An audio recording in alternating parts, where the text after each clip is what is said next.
Welcome to the Dynasty Dojo. What's up, guys? Jay Santos here, league commissioner, here with my main man, Dougie Fresh, and special guest again, making a dually appearance, Ryan Wardman, on the Zoom, so now I can see your ugly mugs. What's going on, fellas? Happy to be back, I guess. I don't know. Some great insight. I'm ready to, just give you what I got. That's it. I just wish I got the hat memo. Right.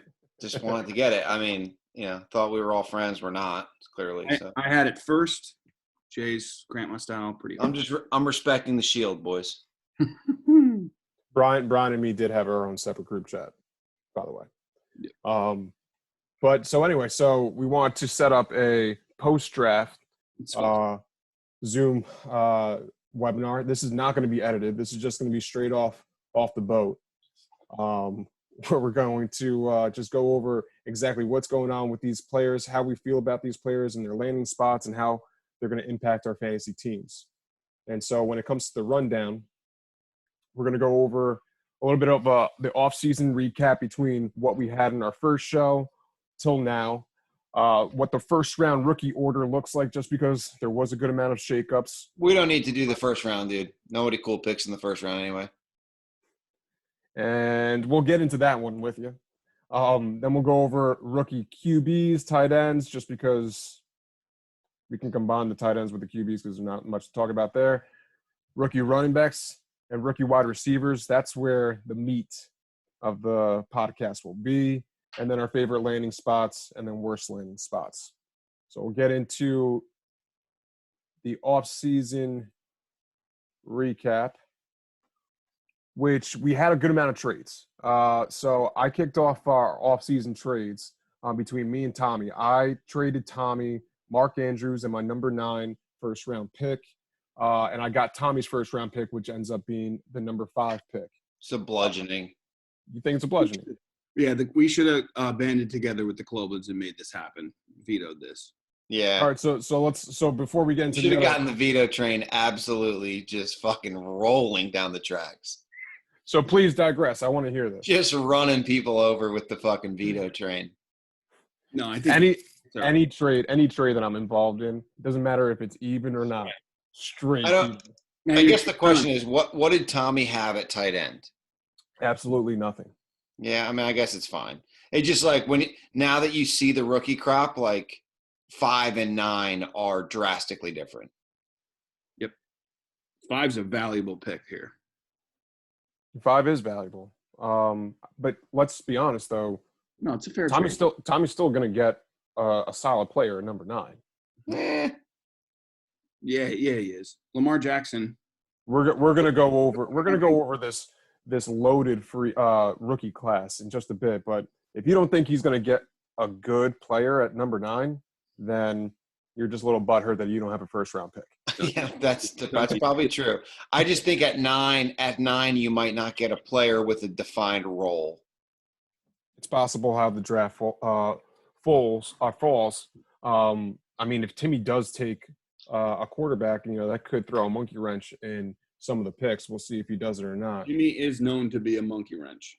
He does do that. Hey, Timmy got married. Good for him. Congratulations, Timbo.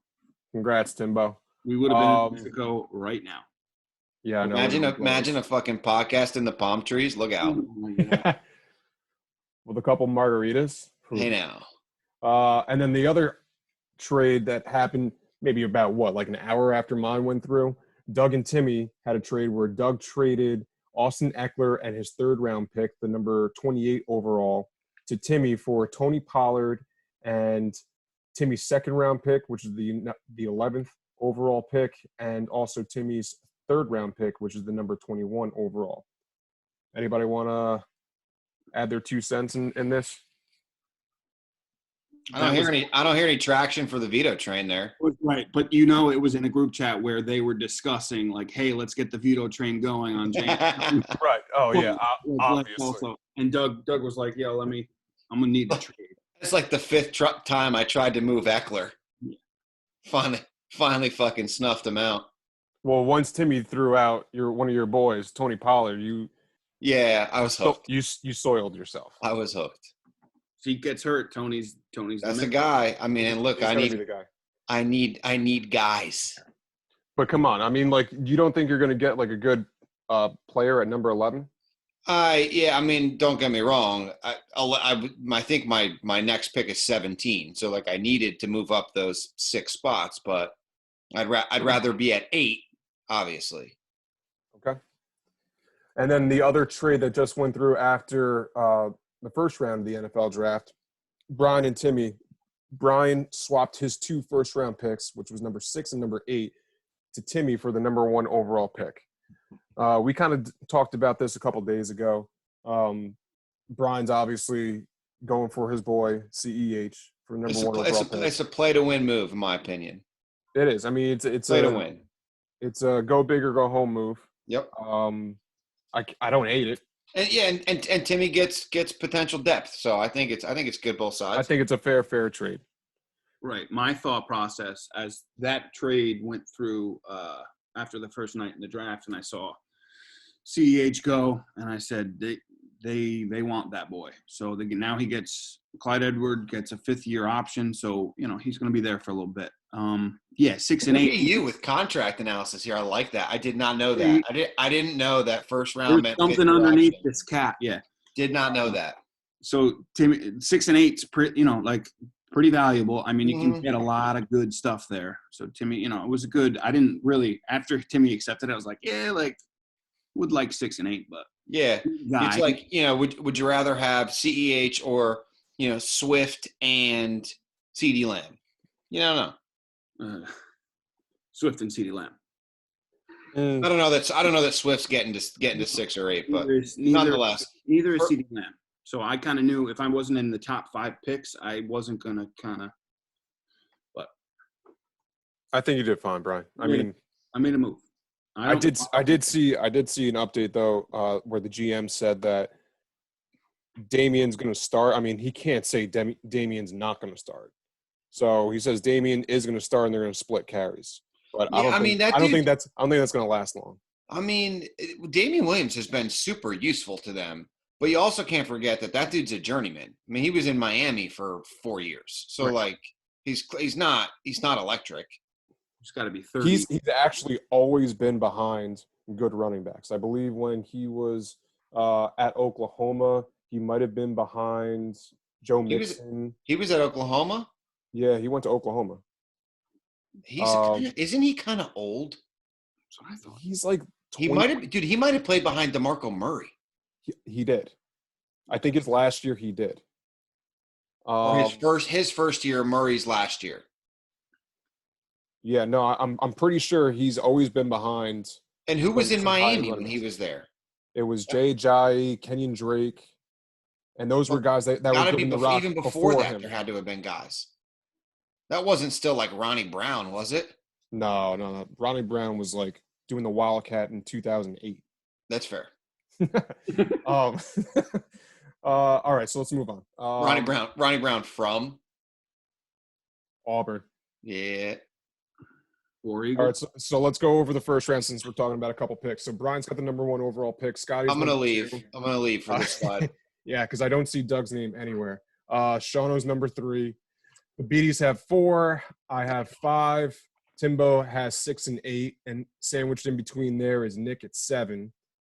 Tommy has my number 9 pick, and the Barretts have the last pick. I'd like to ask a question because Jay is a wealth of trade knowledge. How did I end up not with a first rounder? What trade did I make to get out of here? Oh, you don't want to ask that question. I did. I actually do want to know. So you traded your first round pick last year and your first round pick this year for Dante Pettis. No. Yeah. Yeah.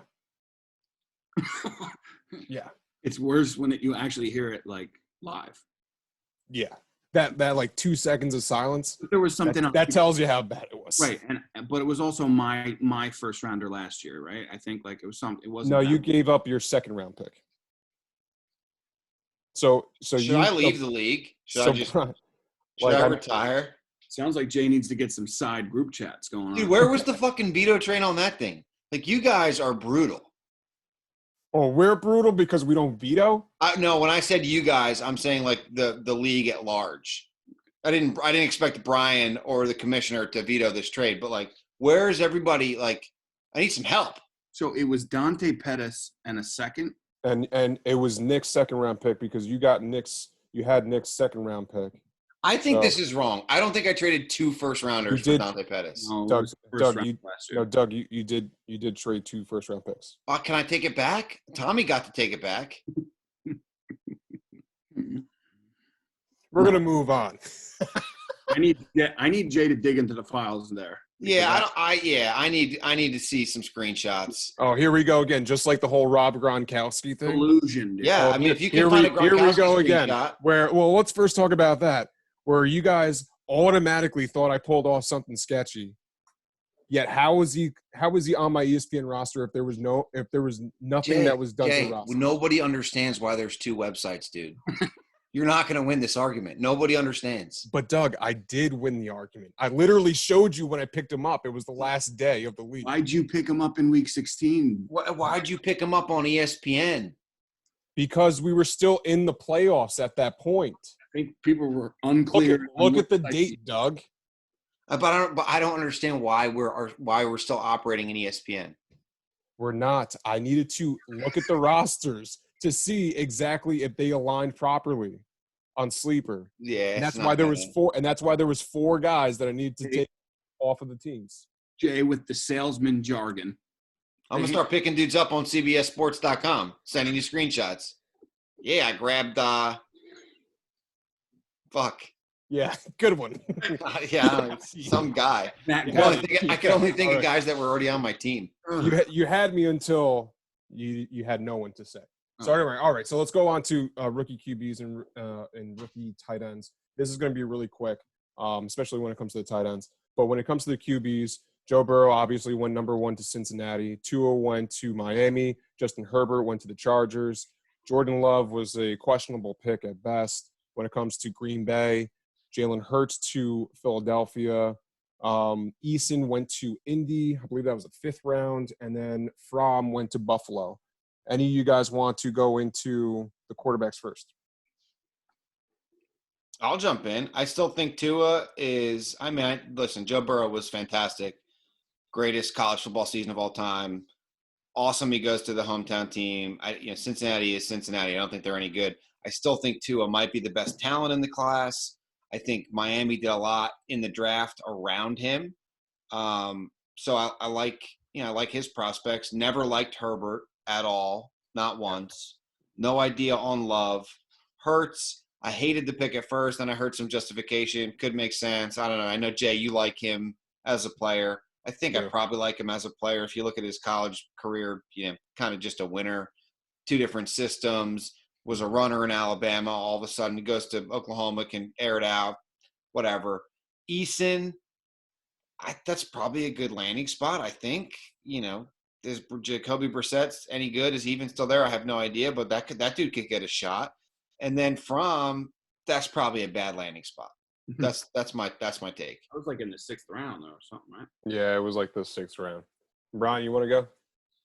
Yeah, I mean, I do believe that Joe Burrow kind of has a pretty good situation out of, the first overall picks for the past, 10 years haven't probably had a good situation like this. I mean, AJ Green, Joe Mixon, Tyler Boyd. Now they also got T. Higgins. So I think it's a good situation. Yeah, Tua could be a problem. I think he was very undervalued in this draft because of the hip. Herbert, and the rest is kind of yucky. Yeah, I mean, Jay, I want to hear your take on Hurts, or Brian, you too. Like, what's happening there? You don't want to hear my take. Well, I mean, if you think about it, Philly won a Super Bowl with a backup quarterback. I forgot which coach said it. They were like, the most important position in the NFL is who's your quarterback, and the second most important position is who's your backup quarterback. So when it comes to Carson Wentz, he's consistently been hurt throughout his career. And with the value that you can get with Jalen Hurts, when you look at his college production, he was exactly like what you said. He was a runner at Alabama, and then he goes over to Oklahoma, and he becomes into a pretty prolific passer. But if you look at his freshman year all the way through his senior year, he got progressively better each and every season. Even Agree. when Totally. Tua, subbed in for him in the national championship game against Georgia, throughout that entire season, I mean, Hurts was the reason why they were there. So he got progressively better over the course of his college career, and I think that putting him into a system, a quarterback-friendly system, with Doug Peterson, if Carson Wentz goes down, I think they're actually in good hands. They're going to obviously change the way that the offense flows a little bit to suit more of his legs because he is a pretty dynamic Pretty good runner. But when you and Big 12 does not have good defenses, but when you look at his downfield passes, and yes, he was thrown to CeeDee Lamb, but he was one of the most accurate downfield passers in all of college football. I think he actually was even more accurate downfield than either Burrow and Tua last year. Yeah. I think the issue, though, is in Philly, what's he throwing to? Correct. I think that's more the issue at this level. But yeah, I tend to agree, Jay. I know you wanted him you wanted Pittsburgh to grab him. I did. They need a successor. When you have Lamar Jackson, you got Burrow, and you also have Baker in the same division, and Ben's the only 38-year-old guy in the division. You need to look at a quarterback to take over for him. And I thought Hurts was the best option right there, but it is what it is. Brian, do you want to talk about the quarterbacks? Yeah, go ahead, Brian. No. Jalen Hurts, his passing was way better last year, and he's progressed as he's went on. Agreed. I didn't think he was much. I thought it was just kind of on a product of good teams, and that maybe That's probably a good thing to keep in mind. Really quick, while we're talking about quarterbacks, did anybody see the news that broke right before we hopped on? No. Oh, Andy Dalton to the boys. I did see that. Yeah. Who? Andy Dalton signed with the Cowboys. Signed for like $7 million. Yeah, I thought that was pretty wild. I guess that's good. I guess I should be happy with that. I don't know, is he the best backup quarterback in the league? Maybe. How are the Patriots just Cam Newton? I think Cam stinks, but that's okay. I think you put him behind the Cowboys line, he doesn't really stink all that much. Who's the offensive linemen that are in Carolina? I'm gonna make a bold take here and say that I would rather have Andy Dalton as my backup quarterback than Cam Newton. I can't disagree. Can't either. I mean, Andy Dalton has proven to be an average quarterback, but he's not someone that can elevate the players around him. But if he's around a solid team, it kind of elevates his play. Right. So I think that Andy Dalton is a good quarterback. So I kind of view Dalton as like Mark Sanchez, 2.0, better. Yeah, I'd say a better version of Mark Sanchez. I don't think it was all his reason why Cincinnati wasn't winning, but there was shit going on. Anyway, I just wanted to bring that up. Sure. So I'll just say about Burrow. So yes, I agree with you, Brian, when it comes to the surrounding talent. And something that also wasn't brought up is that Jonah Williams, their first-round pick last year for their left tackle, he was injured throughout the entire year. He's coming back, so that's going to strengthen the offensive line. Well, sounds like Mixon's going to hold out too. Yeah. But the thing is with holdouts, so the way that the CBA goes, you can't really hold out. The players don't have any more leverage when it comes to holding out. If they hold out for longer than I think the first preseason game or a week before the first preseason game, then their year gets told for the next following season. So that means that even if they hold out, the team's still going to have their rights for the team where they won't become a free agent the next following season. Who was the last holdout? Was that Zeke? No, it was Le'Veon. Oh yeah, it was Well, they both were the same year. But Le'Veon and also Melvin Gordon. So Melvin Gordon was last year, so he's held out for the 5 games. But with the new CBA, the players pretty much gave away all the leverage that they had previously, where not only can they get penalized for fines, but they could also get penalized for not becoming a free agent the next following season. So so Joe Mixon holding out, I don't think he's going to last. The only thing I'll say is that dudes who punch chicks don't get big contracts. True. Didn't Zeke though? I mean, Not a chick. did you see the pictures? I actually know, but Oh, okay. Because you don't want to see what you don't want to see. I'll take a peek. I don't care. Have you seen the Joe Mixon video? Oh yeah, no, I've seen it many times. Yeah, He could have died. yeah. He punched the fuck out of it. Having a daughter, that guy. Yeah. I want him on a fantasy team though. Yeah. Oh yeah, fantasy, no doubt. Yeah. Real quick. So all right, Tua.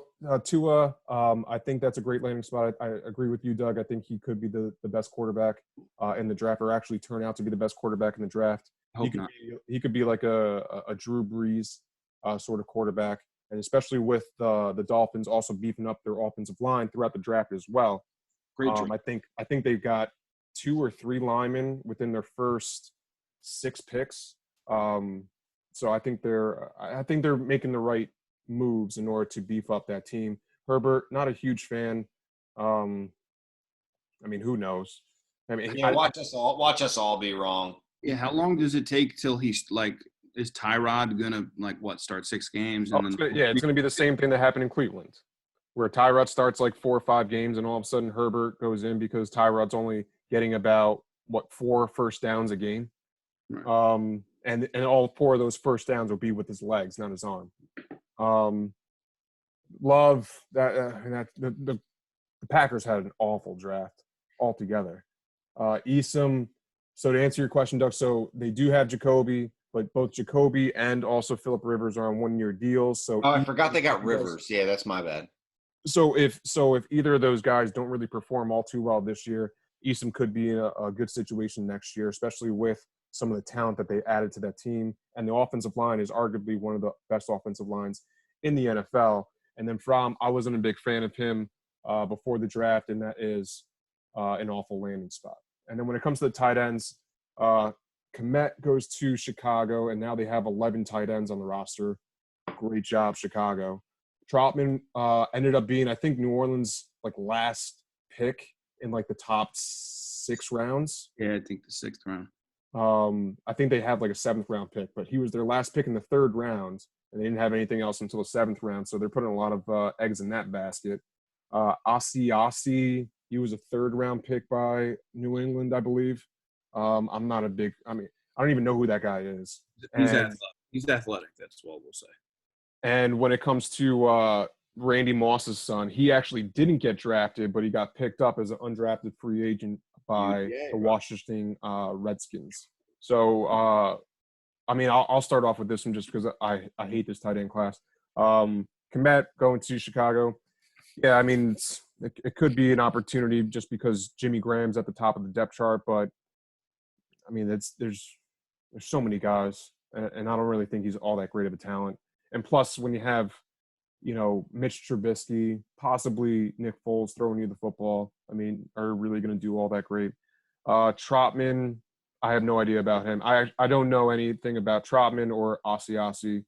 And then when it comes to Moss, the thing that I'm worried about when it comes to Moss is that since he's an undrafted free agent, the Redskins don't have a lot of draft capital behind him. So, if he doesn't show anything his first year, which he's also – the reason why he was undrafted was because he's coming off of an injury. So they don't have a lot invested in him, and I could see them easily drafting or at least signing a free agent next offseason, and then he's kind of put behind the 8 ball. What do you guys think? Tough tight ends. Tight ends are not producing in the first 3 years of their career. So no, it's nothing to say here, but you do have to take notice when Bill Belichick drafts a tight end. That's all I'll say. And I think he drafted 2. They drafted 2 in the 3rd round. I didn't put the other guy because I didn't know the other guy either. Right. So yeah, I'm with you. Don't really care. I think Kmet, I just look at the pedigree of Notre Dame tight ends. They tend to be fairly useful. Kyle Rudolph, Tyler Eifert. I'm probably missing one more, but yeah, I think you're right. I think there is another one. Yeah, Chase Claypool. I was actually just thinking that. All right, so let's move on to the next one.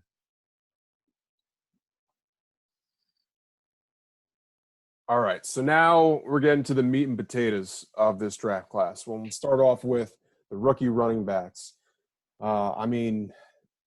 there was 15 guys that were drafted in the first 5 rounds, which is insane when it comes to running backs. But that just goes to show the depth of this running back class. So CEH, Clyde Edwards-Helaire goes to Kansas City, Jonathan Taylor to Indianapolis, DeAndre Swift to Detroit, J.K. Dobbins, Baltimore, Cam Akers, the Rams, Keyshawn Vaughn, Tampa Bay, Zach Moss, Buffalo, A.J. Dillon, questionable pick, to the Packers. I forgot the other guy's first name, but Evans was a 3rd-round pick to Tennessee, Antonio Gibson to Washington. And then we get into the 4th round where Anthony McFarland goes to Pittsburgh. Joshua Kelly goes to the Chargers. DJ Dallas goes to Seattle. LaMichael Pirine goes to the Jets. And I forgot the other guy's first name. Something Huntley goes to Detroit. These are all running backs that were drafted in the first 5 rounds. And that's 15 of them. So it's a deep class. What do you guys think about this class? Go ahead, Bri. I mean, you obviously know how I feel about Clyde. Made that trade to go up to try to maybe get him. I mean, Jonathan Taylor's in a great situation. DeAndre Swift's muddled. I mean, there's a lot of good landing spots here with possibilities. I mean, the guy from Tennessee, I mean, who knows how long Derrick Henry's going to be there? They're going to pay him. If Agreed. not, like this, he might just step right in. I agree, yeah. Same with LaMichael Pirine. I mean, if he's something for the Jets, and, you know, Le'Veon Bell, he's not going to be on the Jets after next year or after this year. So I think that they're going to cut ties because it's just a lot of money. But, yeah, some good drafts, a lot of good landing spots, a lot of possibilities. That's it. Yeah, I think the top of the list, you kind of know what you're getting. I think there's definitely some wild cards towards the middle and end of the list. I look at Antonio Gibson. That dude was electric in college. And you put him in Washington, and that's Chris Thompson on complete steroids. I mean, that dude, Gibson is going to be a playmaker. I was high on Zach Moss. Not a great landing spot, but maybe not the worst either. It's a run-first offense.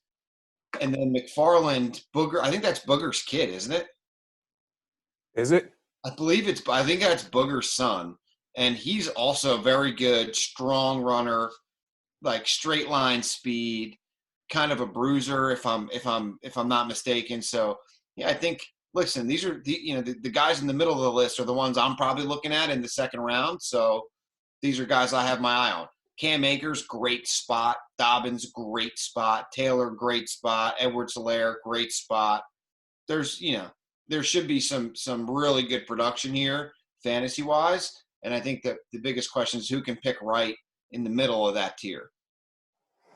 Yeah, I can't disagree with both of you guys. I think all of these guys ended up in a good spot. I mean, even if you look at DJ Dallas ending up in Seattle, I mean, they have Chris Carson, who might be on his last season or last year of his contract, and he's coming off of off-season surgery. Rashad Penny, who is already going to be put on the PUP list, I mean, this summer. So who knows? I mean, and that's what, yeah. Oh, there goes your golden domer. So, I mean, when it comes to Seattle, I mean, they just play the best player. They don't really view draft capital as something that's superior over another player. So who knows? That could be a sleeper when it comes to the draft. But, I mean, honestly, when it comes to Dynasty, maybe not so much when it comes to redraft for a lot of these guys. I think that, a lot of them have to leapfrog the guy that's in front of them, or it could be a platoon the first season. I mean, even when it comes to Jonathan Taylor, it could be a platoon with him and Marlon Mack. DeAndre Swift, it could be, a running back by committee. Dobbins, probably BBC, if you will. Yeah.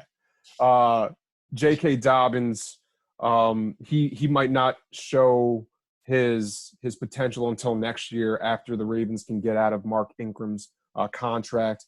I think the Rams GM said that they wanted to use 3 running backs, although Akers is the most talented one.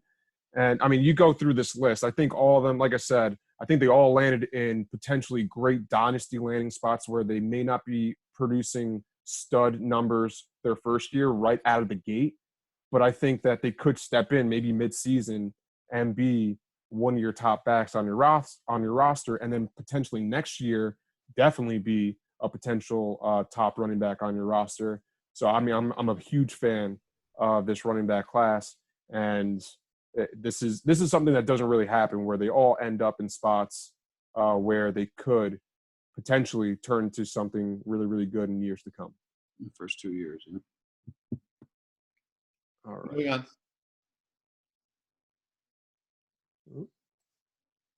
All right. And then when it comes to the rookie wide receivers, I needed to make 2 slides because there was, I think, 25 guys that were drafted within the first 5 rounds. I mean, that's unheard of. I don't think I actually think it's never happened before where this many wide receivers were drafted within the first 5 rounds for wide receivers.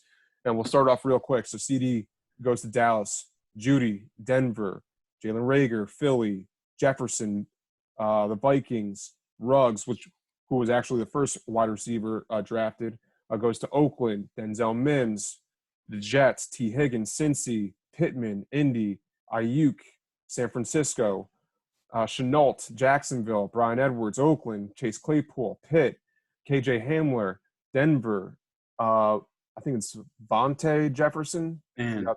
Van Jefferson. He goes to the Rams, and then Delvin Duvernay goes to Baltimore. And that's not even counting another 10 more guys, but we'll start off with these guys. Doug, you want to start off? Sure. I think last year the rookie receivers kind of made a statement, and now all of a sudden we used to think about rookie receivers, first year, you never know what you're going to get. And now we're like, dude, these guys could like absolutely produce and do it in a big way. So I think we're going to get into it when we talk about good and bad landing spots. But yeah, I mean, a lot of these guys are going to be relied on heavily in situations. And you know, you look at Oakland or the Jets, teams that need to improve, and they're going to use these guys to try to do that. So I think, again, like you said on the running backs, like this is an exciting class. Like most of these guys went to teams that need guys to catch the ball. So without speaking specifically on you know, situations and names, I think overall you got to be excited if you're a dynasty owner. There's a lot of meat on the bone. So like, yeah, even on the rookie wide receiver, the continued page, I mean, there may be guys who just, you know, carve out a wide receiver 3 years, you know, sneak into a wide receiver 2 on certain teams just because, you know, Gandy Golden, like there's a lot of meat here, man. So this is a good dynasty draft year, and that's as much I got for you. Joe, I mean, so last year we had guys like Scary Terry, AJ Brown, DJ Metcalf, produce really good. Yeah, Cortland. No, he was actually a sophomore. I mean, but those guys produced their first year, and they were something that we haven't seen in previous rookie drafts. Just like what you mentioned, Doug. It usually takes them 2 years, if not 3 years, in order for them to make an impact, at least to the level that the 2014 wide receiver class, which had OBJ, Mike Evans, Devontae Adams, Allen Robinson, Jarvis Landry. I mean, that's kind of the rookie class that you're comparing this current one to, of what it could potentially be. I think there's a lot of guys on this list that they may be the wide receiver 2 on their team, but even guys last year like Deontay Johnson and Hunter Renfrow, those were guys that were drafted in our rookie drafts. They were drafted in the 3rd or 4th round of rookie drafts. There's a lot of these guys out of these 25 wide receivers that are going to be in the 3rd and 4th round of our rookie drafts. And those 2 guys last year, they had over 600 yards receiving. If you can get a rookie to produce over 600 yards receiving their rookie year, and you're getting them in the 3rd or 4th round of the rookie draft, that's a win right there. Those are just dart throws that you're throwing, and you get a guy that could actually potentially be a starter on a bye week I mean, you'll take that any day of the week. And also they had the potential to blossom in their second year. So I'm super stoked about this wide receiver class. Even guys that are falling into situations that are going to be where they're initially going to be the wide receiver number 2, like CeeDee Lamb, Jerry Jeudy, Justin Jefferson. I think that they may show enough where they could actually overtake the current number 1s on their team, or at least produce to a high-end wide receiver 2 level in their second year. And when it comes to the continuous, just like what Brian said, Gandy Golden, I mean, these are more of like sleeper guys, but these are still really, really good players.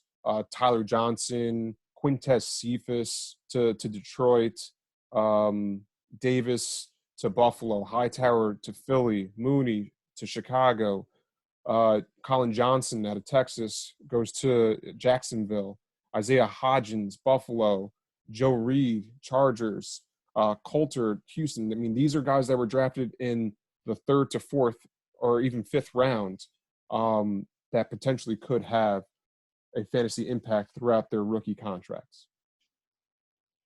Anything that you guys wanted to say about these players right here?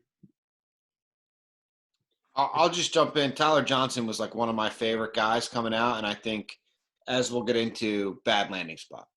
Right, he dropped too. I think it was like a 4th rounder. Yeah, I think he actually went in the 5th round, and Yeah, like you watch the was tape, a 5th. he jumps off the page. Yeah, he was a Playing with 5th no round pick. quarterback, and I thought he was going to be pretty solid. And again, bad landing spot. Right. Anyone tell me where Gandy Golden went to college?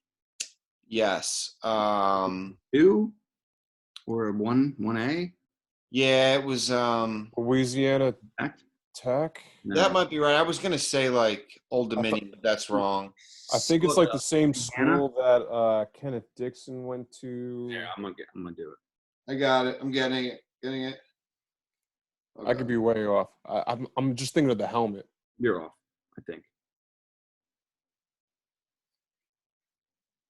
Liberty. Yeah, Liberty. That's right. Liberty. Red and blue.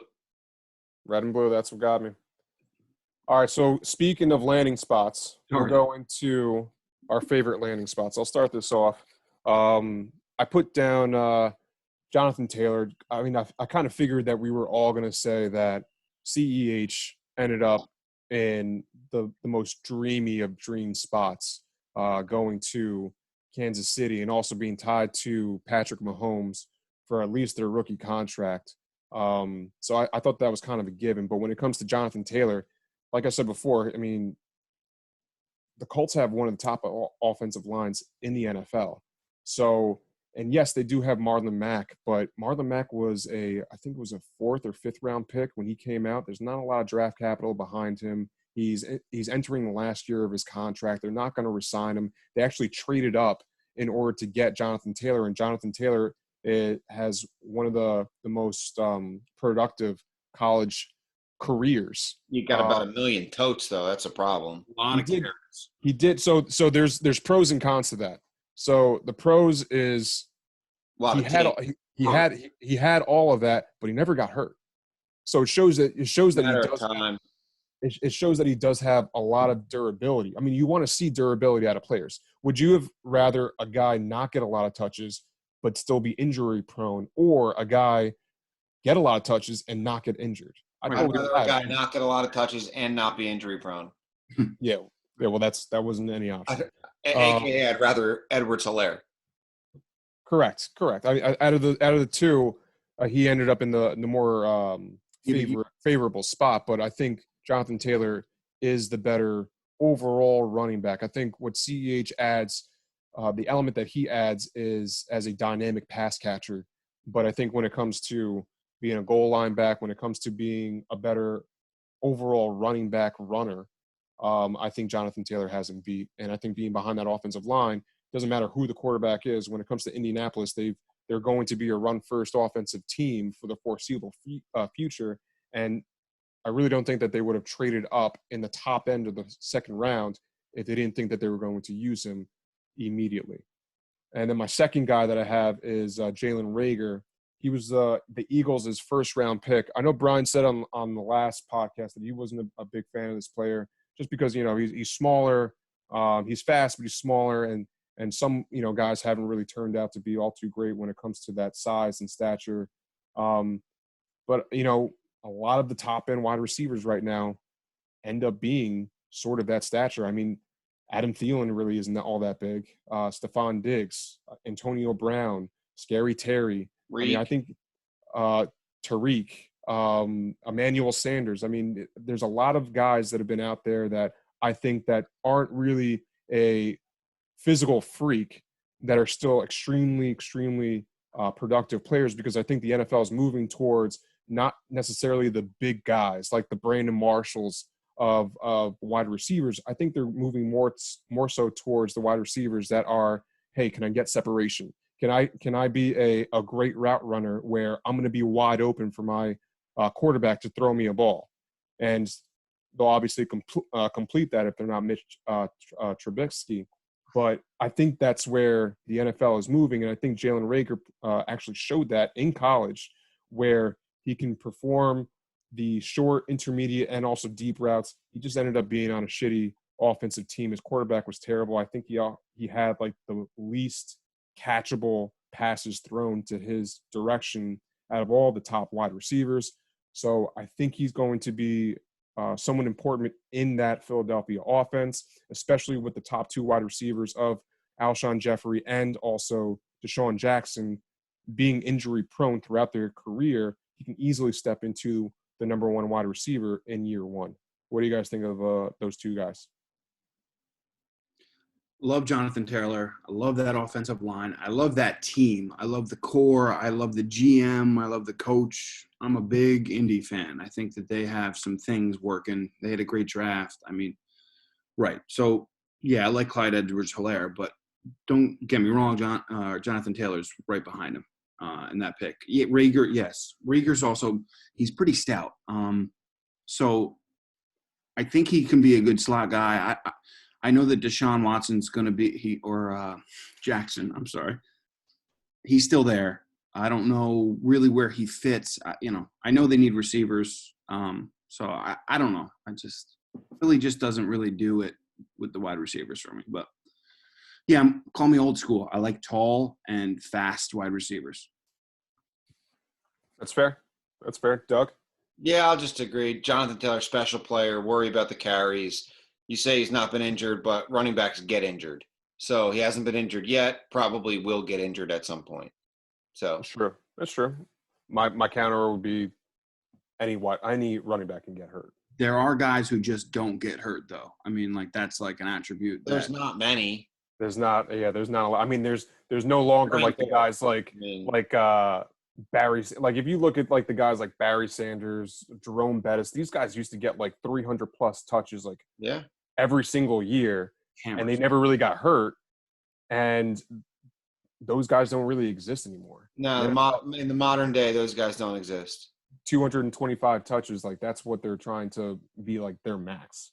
You're not going to I think off topic. I think C-Mac is going to get a decrease in touches based off of his high workload over his first 2 years, and also with the amount of money that they're going to invest in him for first 3 years, and the amount of money that they invested in him in his contract. I think they're going to want to try and put a little bit of bubble wrap around that guy. But I went off topic. Doug, let's talk about your three players.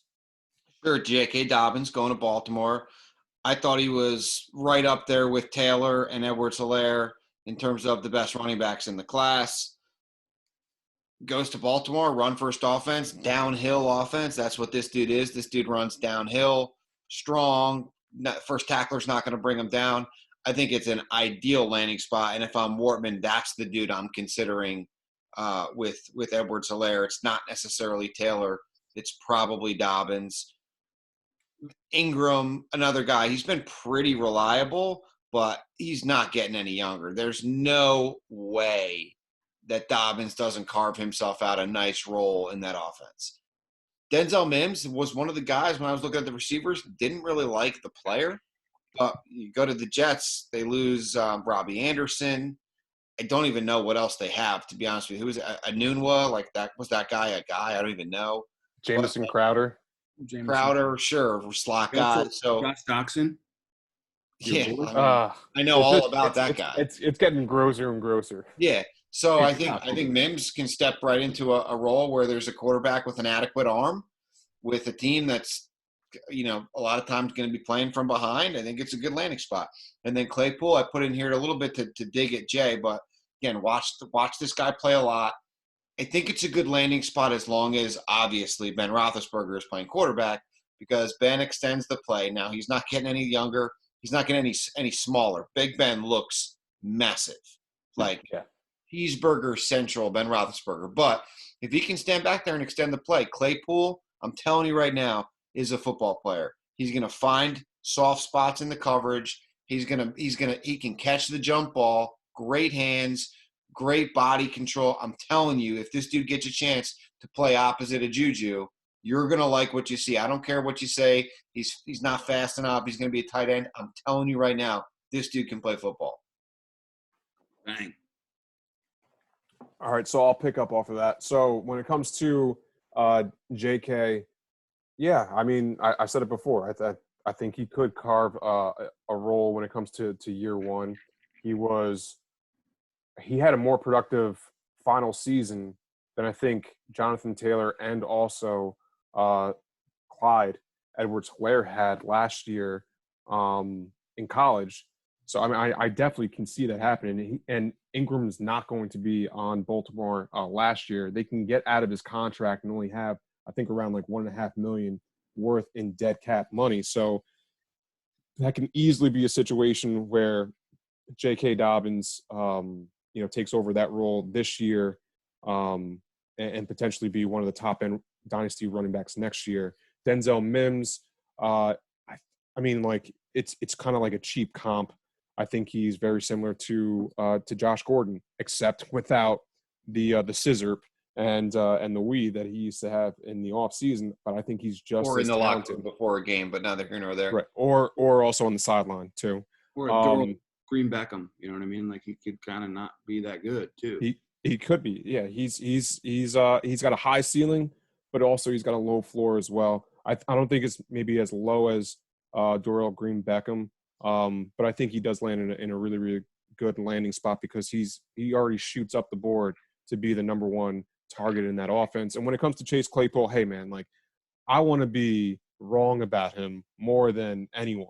I want him to be a stud. I want him to be that outside wide receiver that really the Steelers don't really have. Juju's going to be the slot receiver. They really don't have. I mean, Deontay Johnson, I mentioned him before. Like he's a good wide receiver, but I think based off of what everybody's saying from the draft community, they can see Claypool be a potential superstar. It's just he's very raw. He has all the physical tools, but I'm going to give you the comp. I'm going to give you the comp right now. He's Mike Evans. Mike Evans. Valid. That's the high end. How many other wide receivers have we said? How many other wide receivers have been physical freaks at the combine and not turned out into anything? Dude, he wasn't just a physical freak at the combine. He was a physical freak on the field. And Notre Dame plays a good schedule. They play good teams. They play good defenses. Right. Okay. So quarterback play wasn't great. Okay. Right. But it wasn't great for all of the other wide receivers. And why did it take until his senior year for him to break out? If all the other wide receivers in front of him weren't really all that good and they weren't NFL talents, then why did it take him all the way until his senior year for him to actually do well? I don't know the answer to that. I don't know. Why hadn't I heard of J.K. Dobbins last year? I don't know. Why didn't I hear of Clyde Edwards-Helaire last year? I don't know. But they were really good when they played for a full season against good competition. You should have known. I'm not worried about J.K. Dobbins. J.K. Dobbins actually was starting running back his freshman year. So I'm not worried about what didn't happen last year. I'm worried about the whole season I watched him play this year. But my point is that you're looking at just 1 year, and I want to see productive seasons for more than just 1 year for me to automatically say yes, this guy is going to be good. Three things that I trust is the Patriots drafting tight ends, the Pittsburgh Steelers drafting wide receivers, and Andy Reid drafting running backs. That's what I like. I agree with all those. I like that take. You know what I'm saying? Like, I agree with all this. when has Pittsburgh missed on a wide receiver? Like, Lima Swede. they are, they are a factory. So Sammy Coates. I mean, Denzel those are Mims. like the only two bad ones that they have. Sammy Coates, yeah, you're right. Okay. But Denzel those Mims, are the only two bad Yeah. ones. great landing spot, a lot of opportunity. I'm nervous he might be like a Stephen Hill. It's fair. Great attributes, really fast, 4.38 40, right? He makes great catches. What I look for in wide receivers, catches with his hands. So I like that. But yeah, he's rough. He's not a good route runner. He needs help. He comes from Baylor, Right. So right. So what I also went with Michael Pittman. So he was drafted, I think, 34th, 35th overall. That's early in the second round. So I have to think that Indianapolis loves this guy. They were like, hey, man, wide receivers. I forget who went in front of him, T. Higgins. So this was the 34th pick. So Indianapolis was like, hey, like their wide receiver wave is coming. So they hopped right on Michael Pittman. This was their guy. There was other guys there they could have went with. T.Y. Hilton's getting old. Paris Campbell, right. Like he can be a stud. I love Paris Campbell. Loved him last year. But they don't have they don't have a Phillip Rivers needs a tall. Yeah, he could be reception guy. he could be Phil's Mike Evans. Right. So No, I'm sorry, Mike Williams. I'm sorry. right.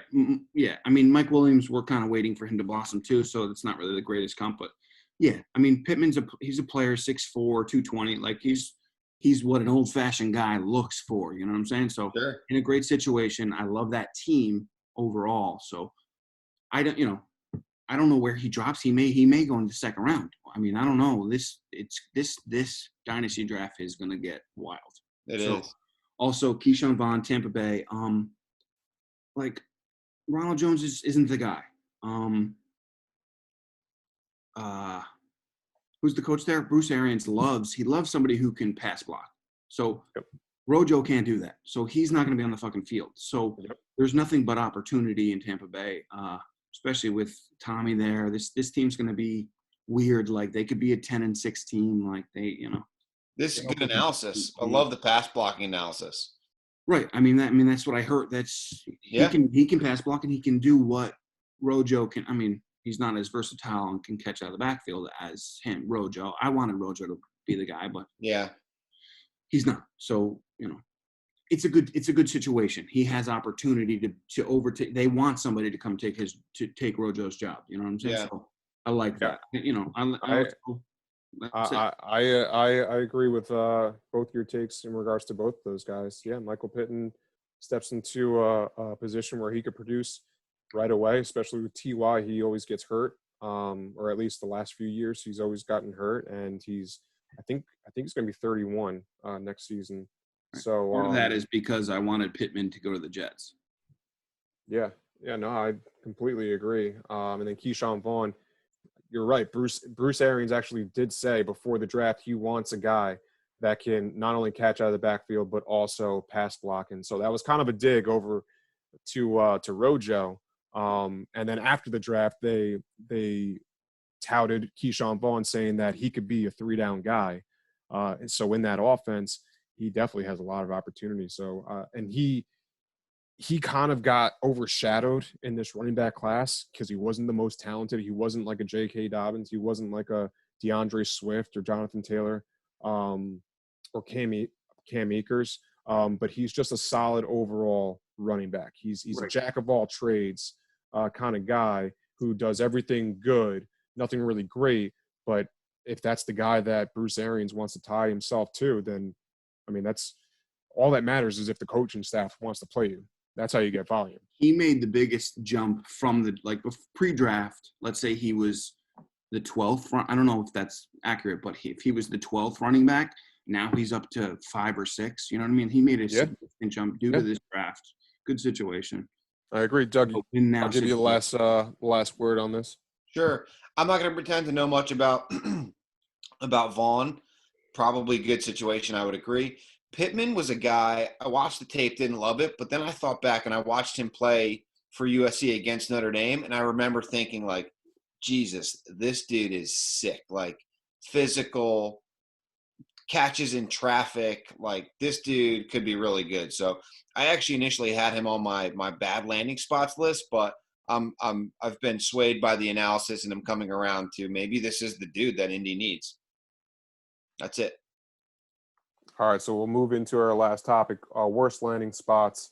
Brian, you can kick this off first. All right. So, obviously there was a lot of these top tier wide receivers went to some shitty spots.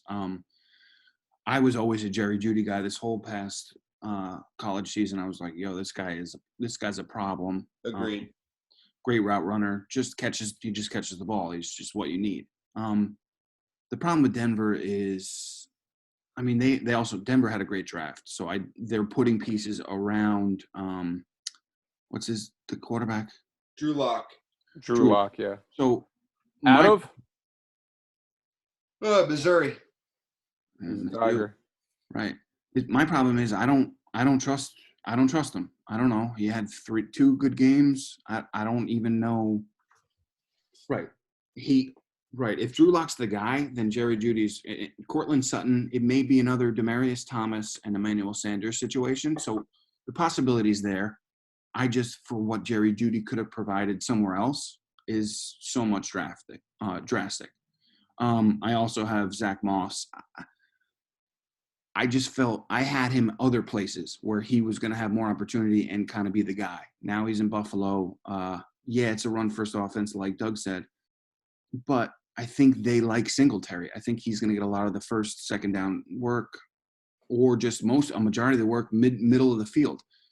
Zach Moss will score touchdowns. I don't think that's, I don't think we're not going to, which obviously is pretty valuable for fantasy football, but I wanted him to go somewhere better. That's basically why I had him.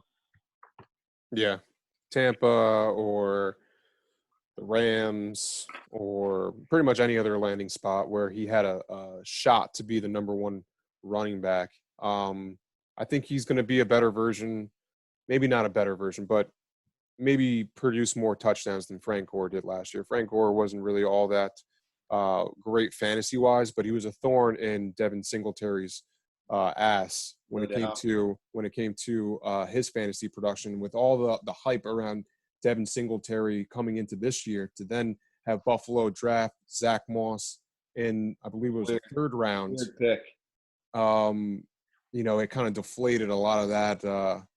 That Zach Moss, or should I say Devin Singletary hype. I don't think he's going to be all that great on his own. But potentially he steps into a perfect running team situation if Devin Singletary does go down. But I agree with a lot of what Brian said. Brian, by the way, good job today, man. I mean, a lot of great analysis. A lot of great analysis. I was going to leave this towards the end, but I couldn't stop myself. And when it comes to Jerry Jeudy, we have no idea about Drew Lock. Jerry Jeudy's a fantastic player, but it's all dependent upon if Drew Lock can take that second-year leap. Cortland Sutton actually performed pretty well with Drew Lock towards the second half of the season last year, but it was only really Cortland Sutton that produced well. Who knows if Drew Lock could actually have 2 wide receivers, produce 2 productive wide receivers, although I think Jerry Jeudy's talent could raise Drew Lock's level, but I agree with both those takes. Doug?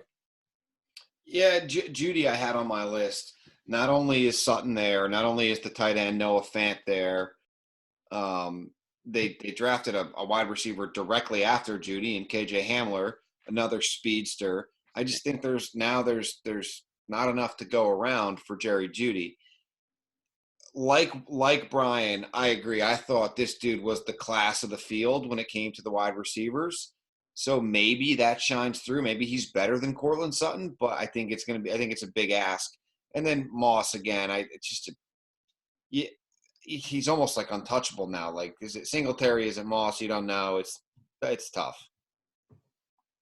Right, like Jeudy went to the Raiders, Well, that's where a lot of mock drafts had him. So when they passed him up and went actually with Ruggs, that was pretty shocking. I think that was a dumb move by the Raiders. But then they kind of made up for it with picking the other 2 wide receivers that they had You later could on in the not have draft. gone wrong with Jerry Jeudy or CeeDee Lamb there. I mean, Couldn't Ruggs is there's a lot of upside. He could be another Tyreek Hill, but Well, that's what they're going for. They're trying to produce another Kansas City Chiefs type of offense. And I think Ruggs is going to be a more productive real NFL player than he's going to be fantasy-wise. Because it's They'll going need to a take quarterback, though, don't they? they have two. Oakland? Derek Well, I Carr mean, and Mariota. if you have two quarterbacks, do you really have a quarterback? God, none. That's a famous Exactly. saying. Yeah. Who said So- that? Newt Rockney? No idea. Yeah, no idea. Jim Mora, I have no idea. That's probably who said it. That's a good call. All right, Doug, why don't you go into your worst landing spots? Yes, Tyler Johnson, I mentioned him earlier, was huge on him coming out, was like one of my favorite guys, hoping to get him second, third round. Goes to Tampa. You got Evans, you got Godwin, and now you got Gronkowski. You got Brady not getting any younger. That arm was looking a little Peyton Manning-like last year. It's just not a good spot. Maybe, I don't know, what's Evans? Jay, you probably know. Mike Evans' contract, probably one more year in Tampa. Yeah, he's got a few more years left. Yeah, So it's not great. and they're gonna re-sign Godwin. They're going to have to pay Godwin. It's just a bad spot. And then CeeDee Lamb, my hometown team, love the player. I just think Gallup is better than people think. And if Cooper stays healthy, you can't get that guy off the field because he's sick when he's on the field. They want to run it. So now we got two good receivers. You got Zeke, and now all of a sudden you got Dak running it sometimes. Now all of a sudden you got to sneak CeeDee Lamb into here. I get the pick, best player available, probably top 10 player in the draft. All of a sudden he's sitting there at 17. You got to take him. But from a fantasy perspective, don't love it. A lot of mouths to feed there. Yeah. I can't disagree with a lot of what you said, except for when it comes to Gallup, he actually produced one of the quietest 1,100-yard seasons that I've ever seen. A million drops too. Like he had some bad games. He had the most targets on the team. Right. So he's out then. He's not out, dude. He's good. With that said, though, You don't have so drops. CeeDee Lamb is going to be taking over the slot role, which was occupied by Randall Cobb last year, and I think Randall Cobb had like 84 or 85 targets last year. Yeah, sneaky good year. Also a lot of drops, Randall Cobb. Also a lot of traps. But tight end and between the who is the tight end? They got Blake Jarwin. Yeah, no, there's another guy too, Dalton Schultz. They got a couple guys that they like. It was 195 targets vacated with those two leaving. Just to go on. So that's good analysis. So when it comes to although I believe that CeeDee Lamb, I think we all believe that CeeDee Lamb is going to take over the slot role in the offense. I don't think that he just takes the same amount of targets that Randall Cobb had last year. If Michael Gallup takes the slot though, you don't think they move Gallup inside? No, Gallup's more of an outside wide receiver. CeeDee Lamb is better than Gallup. Most NFL teams, and this includes the Dallas Cowboys, they run 3 wide receiver sets. That's the new norm. And I understand that. Thank you. So when it comes to CeeDee Lamb being on the field, yes, he's going to be in the slot and he's going to occupy that physical position on the field. However, because I said Michael Gallup had the most amount of targets last year, they're not going to really reduce Amari Cooper's amount of targets. Ever since he joined the Cowboys, he's had the same amount of targets per game ever since he joined the team. So I think if they're going to take any targets from any player, I think it's going to be from Michael Gallup. And you don't take that guy, although it wasn't really a need for them at 17. It was just a great player dropped into their laps. You can't deny that CeeDee Lamb is a stud. He's a better player than Michael Gallup. He's a more talented. I should say this. He's a more talented player. He's a more talented player than Michael Gallup. Let me say it. Let me ask a question, then I'm going to give more analysis. If Dallas knew they were going to get CeeDee Lamb at 17, do they make that trade? Do they sign? Do they pay Amari Cooper? No. No way.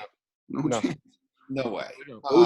Those two, Gallup and CD together, is a problem. I don't think. I mean, I just here's the only thing I think CeeDee Lamb has going for him is that Cooper is not exactly the picture of health.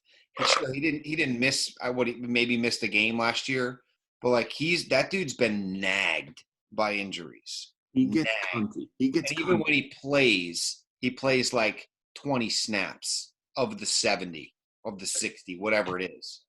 And you know why I had traded him away for marbles. Because I get it. he gets angry at the quarterback, and he'll take plays off. I totally agree. As a Cowboy fan, I can't fucking stand watching that guy. Him and Zeke tapping their helmets, need a fucking break. Oh, what happens? Then they can't move the ball. Then Tony Pollard comes in and fucking fumbles. I get it.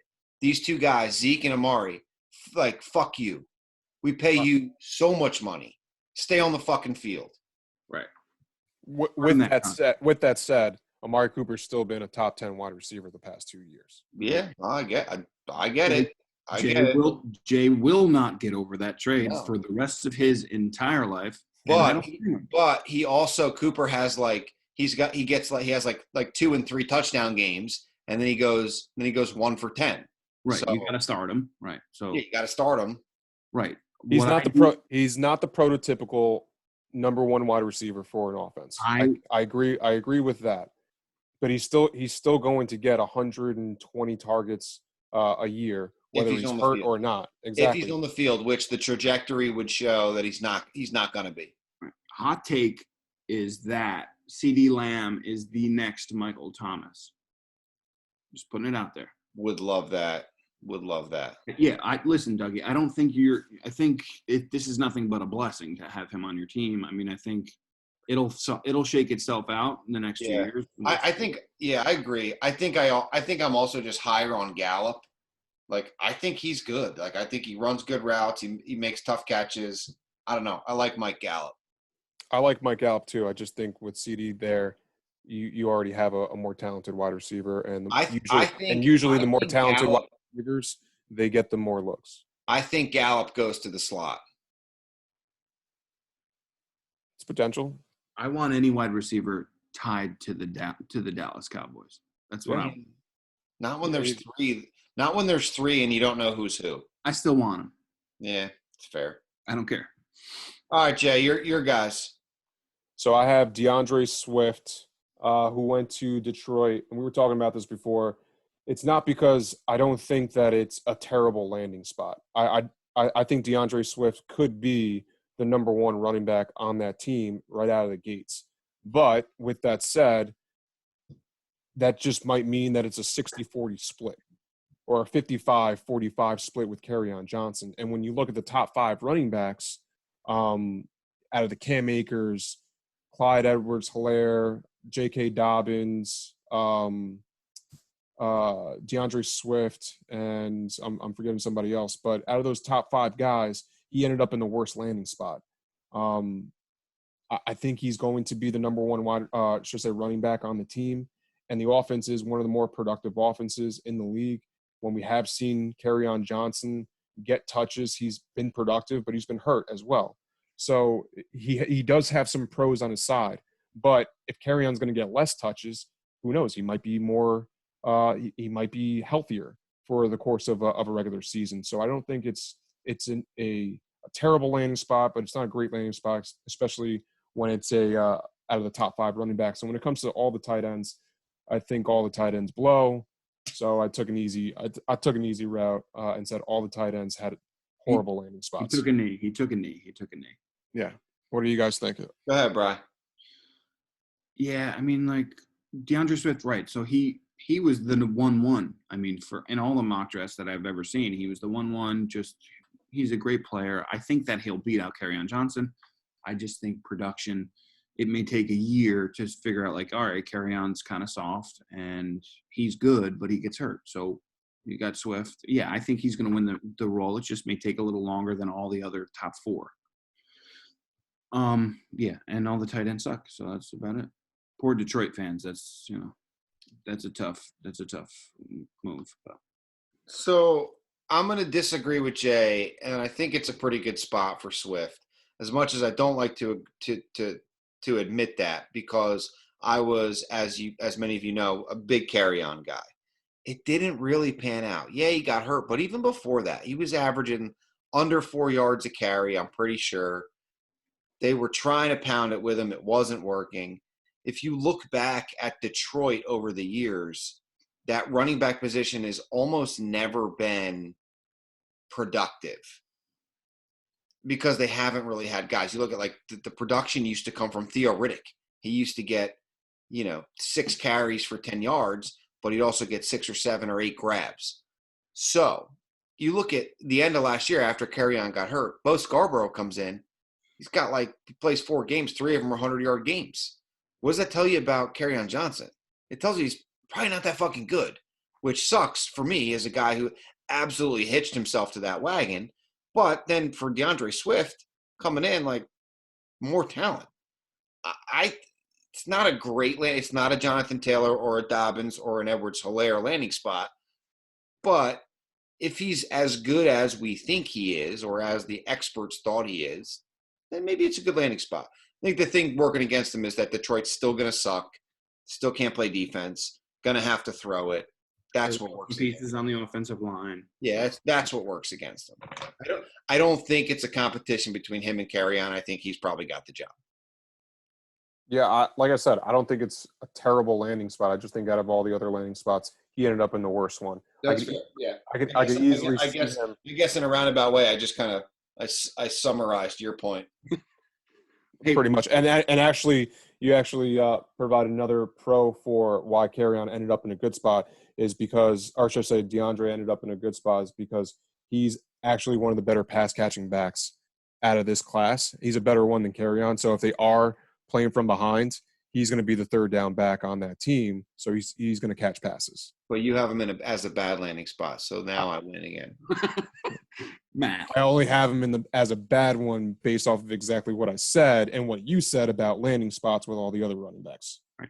From overall rank. So you're kind of disagreeing with what you were saying as well. We need a board bet for Chase Claypool is what we need. Yeah, the sexual tension about Chase Claypool is tough. All right, so what do you want to bet? He's your guy, so you throw out the bet, and I'll see if I like it or not. What do you want? You want catches, touchdowns, or yards?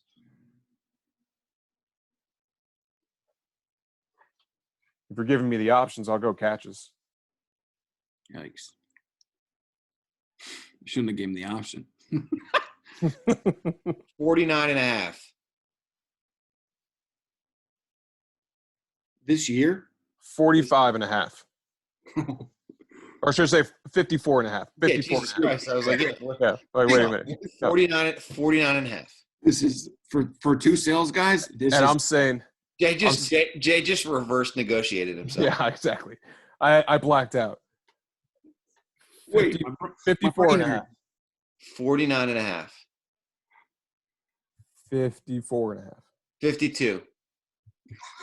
52.5. 52.5. 52. 52.5. 52. Fine, 52.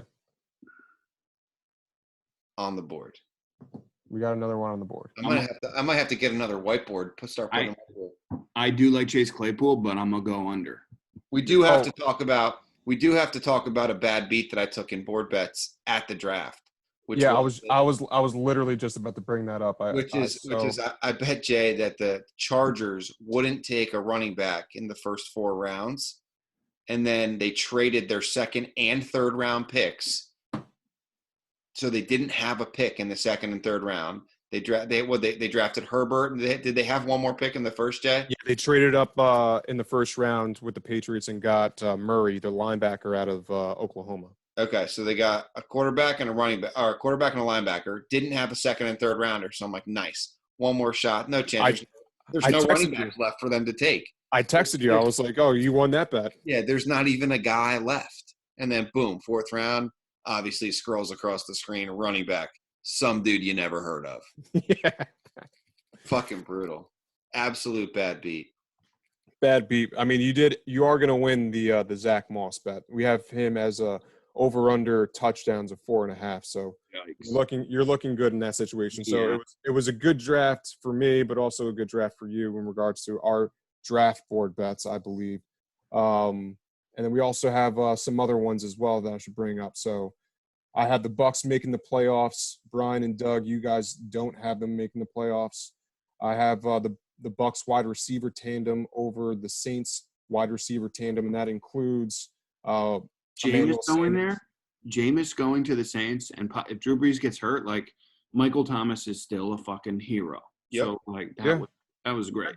Yeah, no, I you guys are looking better, especially now with Gronk and also Keyshawn Vaughn going to the Bucks and Tyler Johnson being in the slot in that offense. The top two of Godwin and Evans probably aren't going to produce as well as the Saints wide receiver tandem. I still have Kyler Murray as a top 5 quarterback. Doug, you do not see him as a top 5 quarterback. And then Doug and I have a bet with Will Fuller being a top 19 wide receiver. Doug has him being a top 19. I do not, and Yikes. I'm feeling pretty good about that one. Dougie's on an island by himself. If he can stay on the field. Hey, is this the time where we can give hot takes? Go ahead, give your hot take. We're already an hour and a half in, but go ahead. Yeah. Time is I got the Pats with a losing record on the season. Just no chance.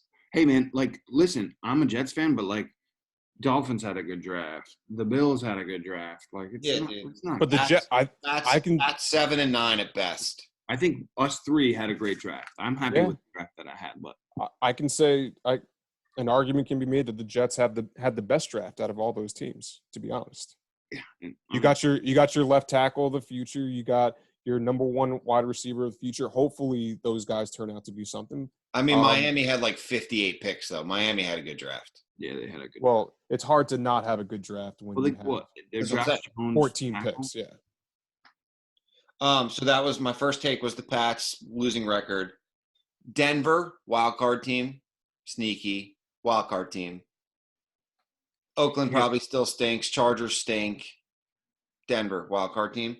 And then my last, and this might be the hottest of the takes, is that the NFC South stinks. Stinks. Winner of the division's 9-7 at best. They're going to beat each other up, but they all kind of stink. Drew Brees stinks. Matt Ryan stinks. Teddy Bridgewater, I love him, stinks. Nobody's good in that division. Teddy Bridgewater stinks. That's not. No, I'm not. He doesn't stink. It's just not going to be. Yeah, I don't love that. I think the Saints are probably going to be 11-5. I don't. Or when's the extra game start? I have no idea. That's more hard hitting analysis that I'm not aware of. I think the extra game. You're talking about the extra playoff game?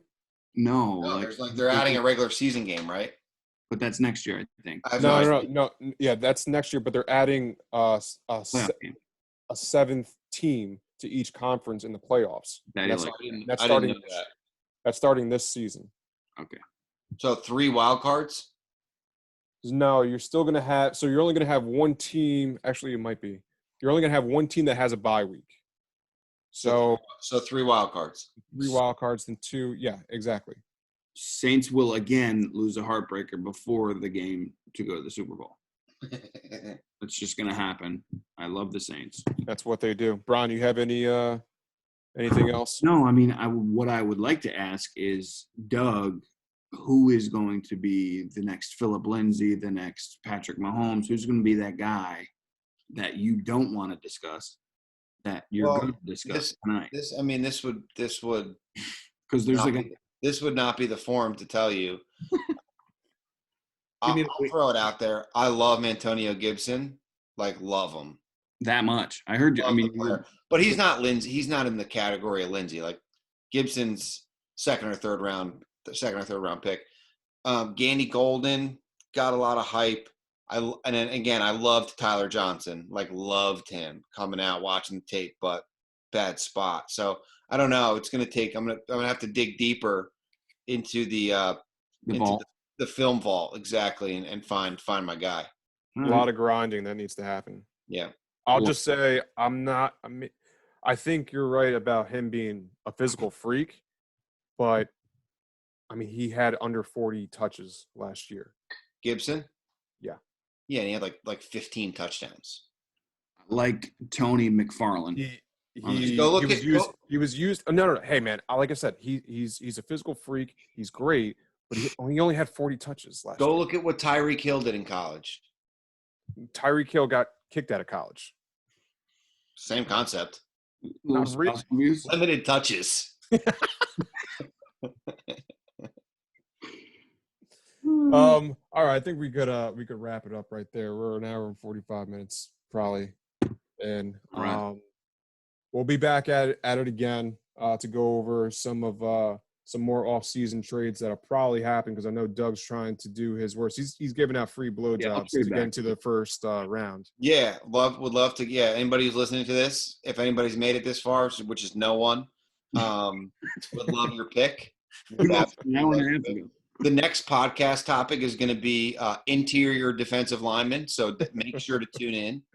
Hog mollies, as they call it. Absolute fucking A-gap pluggers. Yeah, exactly. People movers. That's what they call them. All right, guys. Well, thanks again, and we'll see you guys next time. Merry Christmas.